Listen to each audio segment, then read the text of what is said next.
Hi, Executive Career and Leadership Coach Amy Sanchez from Swim Against the Current here to talk to you all about how to motivate your remote team. There are some real advantages to having a remote team. As we talk about hiring, you widen the candidate pool that you can consider to fill your roles. Also, you reduce the time for commuting, which can quickly lead to increased efficiency as employees move that time that they used to be commuting to now being focused on working. But there are innate challenges with motivating a remote team. And so I'm going to talk to you about 3 things that you can do as a leader to quickly and easily start to motivate your remote team so they can operate at maximum efficiency. Number 1, encouraging breaks. Number 2, thinking about an ergonomic workspace.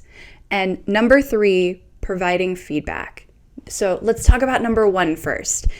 Productivity experts agree across the board that taking breaks between long meetings, between long stretches of work, is optimal for productivity. In fact, they recommend working 90 minutes and then taking a break to ensure that you can really stay focused and give it your all.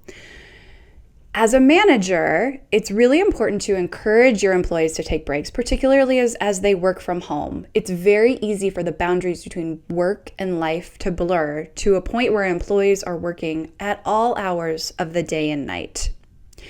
A couple things you can do. Number 1, just verbally encourage your employees to take breaks. Again, laddering up to productivity experts and how to get the most out of your team.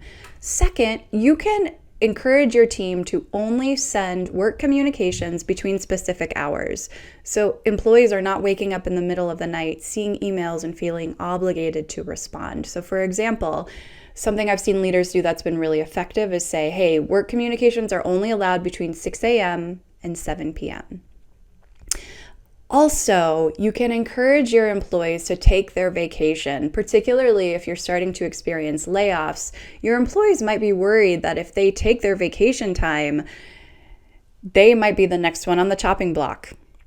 Reassure them that they should take their vacation time. This will benefit them. It will benefit you. It will reduce the possibility that they will lead to burnout. So some quick and easy things that you can do to ensure that your employees are taking care of their mental health and wellness, and so they are operating at maximum efficiency.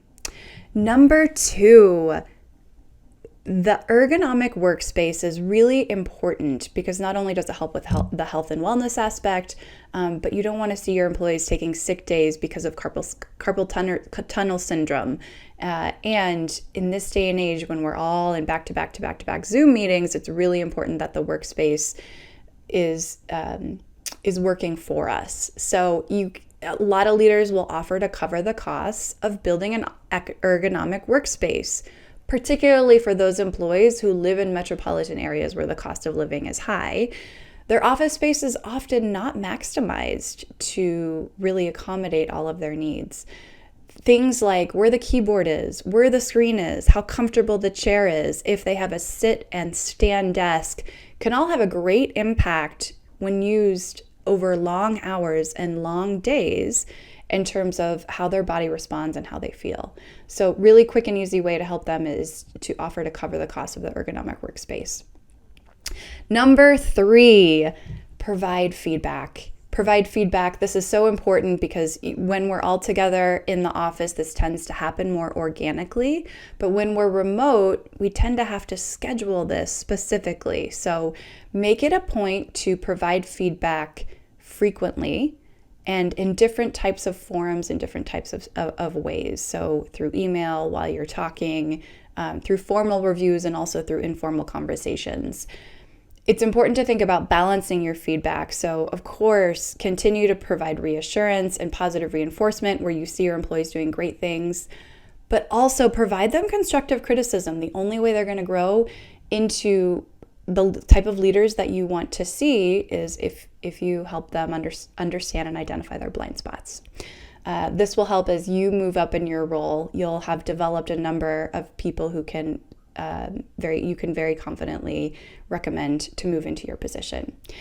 I hope this helps. For more information about this and other topics as it relates to leadership needs, please visit my website, swim-against.com.